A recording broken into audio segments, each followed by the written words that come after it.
विद्यार्थी मित्रांनो, आज आपण पाहणार आहोत स्वविकास व कला रसास्वाद यामधील पाठ पहिला, मी एक नागरिक यातील भाग चौथा, नियम कसे बनतात. चला तर मग थोडी गंमत करू. समजा तुम्ही इतर काही लोकांसोबत एका बोटीतून समुद्र मार्गाने चाललेला आहात व अचानक वादळ येते. तुमची बोट भरकटते व तुम्ही 3 अज्ञात बेटावर येऊन पोचता. तेथून बाहेर पडण्याच्या सर्व शक्यता पडताळून पाहिल्यावर तुम्हाला असे लक्षात येते की बाहेर पडणे अशक्य आहे व तुमच्या गटाला पुढील सर्व जीवन त्याच बेटावर व्यतीत करावे लागेल. मग एकोप्याने जगण्यासाठी, काम करण्यासाठी व आनंदी राहण्यासाठी तुम्ही काय व्यवस्था कराल? विद्यार्थी मित्रांनो, यासाठी प्रत्येकी 10 विद्यार्थ्यांचा एक गट असे गट तयार करण्यात येतील व तुम्ही याबद्दल गटाने चर्चा करा व तुमचे किंवा तुमच्या गटाचे याबाबत काय मत आहे हे सर्वांसमोर मांडा. समजा एखाद्या बेटावर असे ठरले की एक मनुष्य सांगेल तसेच होईल. दुसऱ्या बेटावर असे ठरले की काहीच नियम असायची गरज नाही, प्रत्येकाने हवे तसे वागावे. तिसऱ्या बेटावर असे ठरले की प्रत्येकाला हवे तसे वागायचे स्वातंत्र्य आहे, पण त्याला काही नियम चौकटी असाव्यात.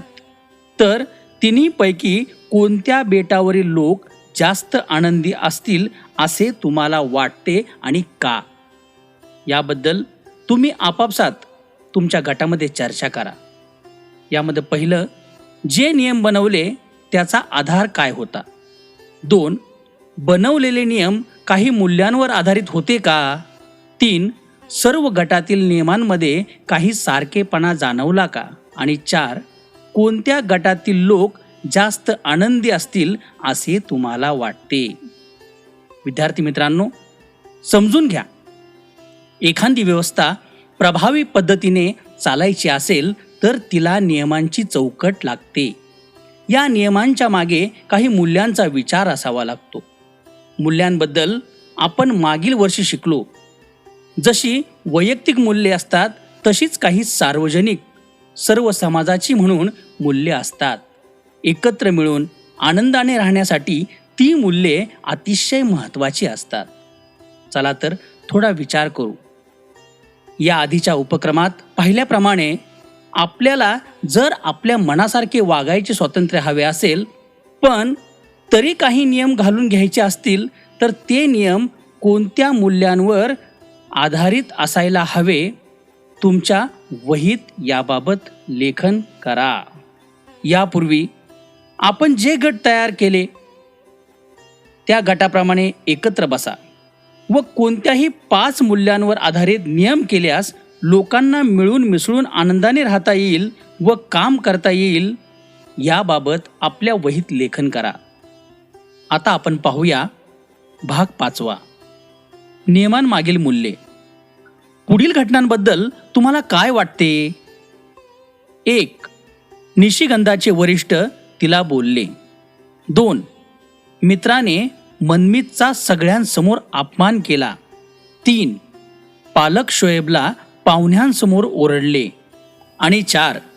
ॲग्नेसच्या मैत्रिणीने सगळ्यांसमोर तिची टर उडविली. या घडलेल्या घटनांबद्दल पुढील मुद्द्यांवर चर्चा करा. 1.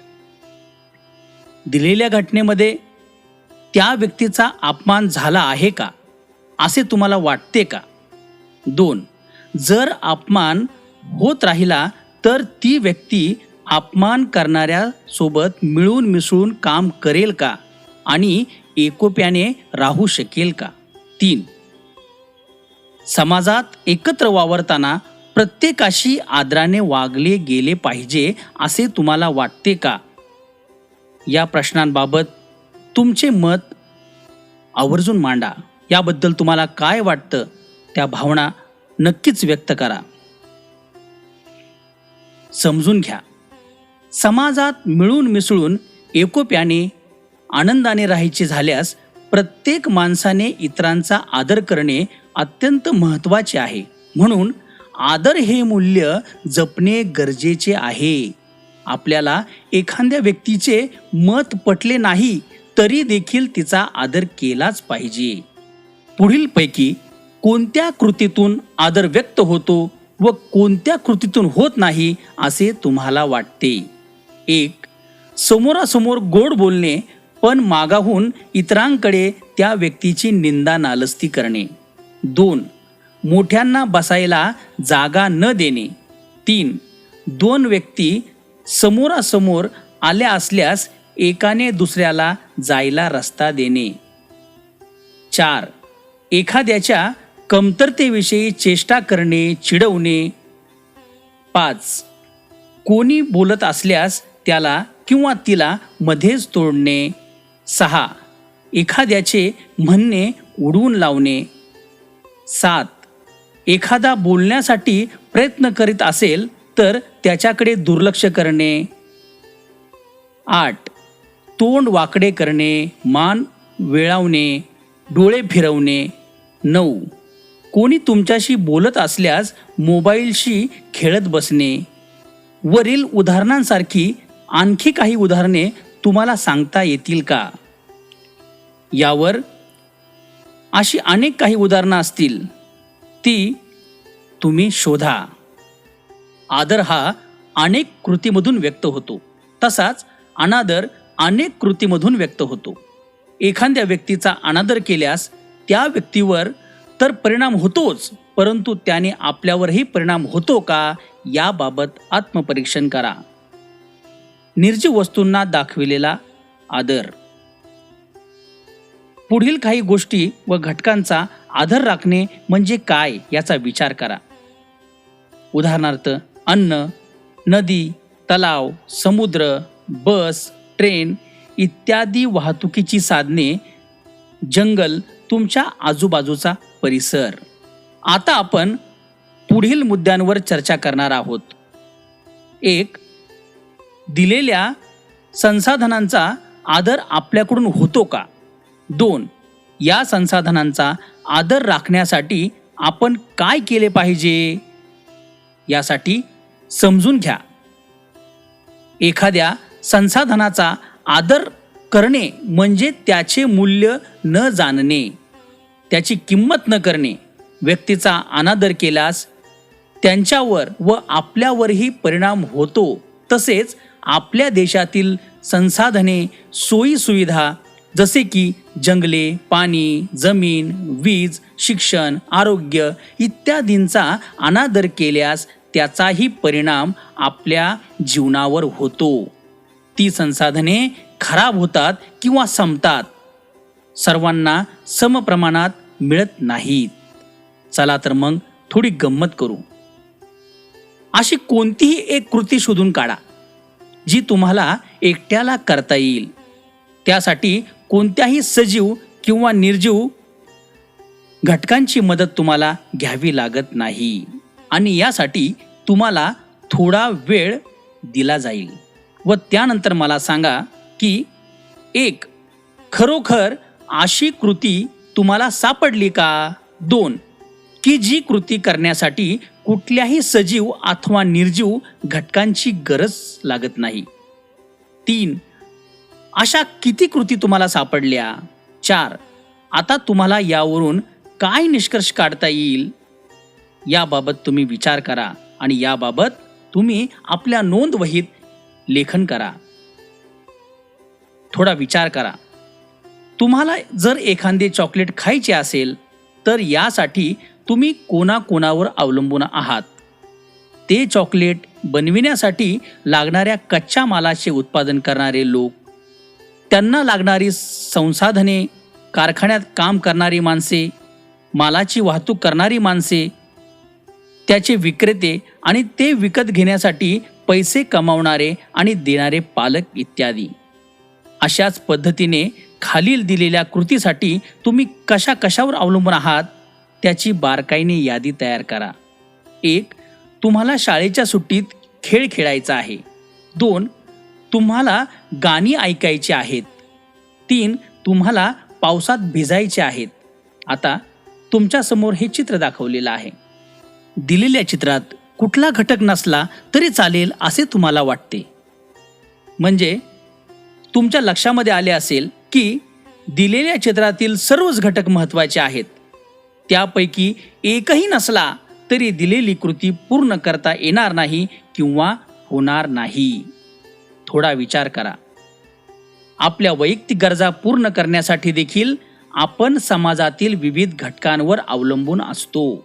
हे तुमच्या लक्षात आले असेल.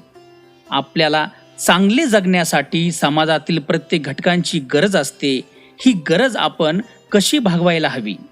समजा तुम्हाला तुमचा प्रकल्प पूर्ण करण्यासाठी एका पुस्तकाची गरज आहे. ते पुस्तक एका दुसऱ्या व्यक्तीकडे आहे. तुम्ही काय कराल? एक तर ते पुस्तक देण्याची विनंती कराल. 2. ते पुस्तक बळजबरीने हिसकावून घ्याल. आता याविषयी आपण खालील किंवा पुढील मुद्द्यांवर काही चर्चा करूया. 1.